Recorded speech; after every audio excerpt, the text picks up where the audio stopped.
offer I made to the opposition. You asked me a direct question whether there will be a handshake because of this situation.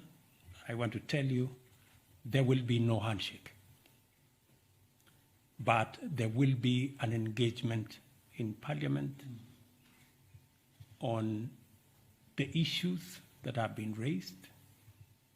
Those that Parliament can resolve, they will be resolved. And when I say there will be no handshake, I know that there is a context, like we were being told here, please have a handshake.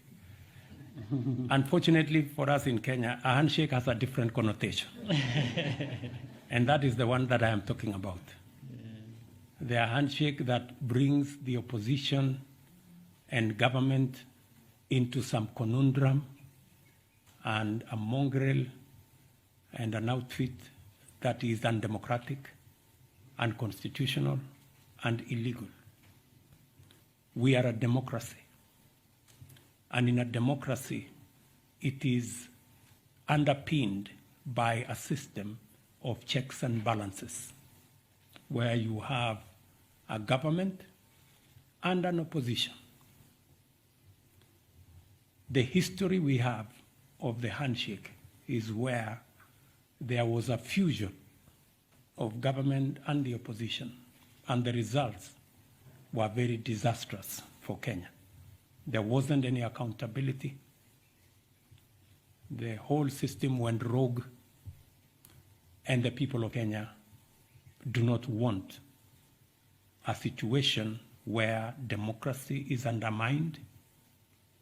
Democracy is, the system of checks and balances is undermined. Kenyans want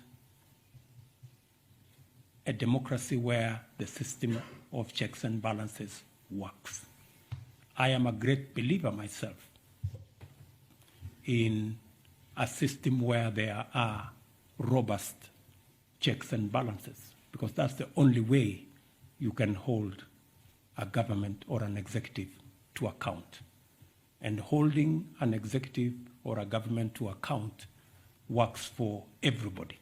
It works for the citizens, it works for the government because they are kept on their toes, and it works for the opposition as well, because then they become part of success of a country. So I hope I have answered your question. Thank you.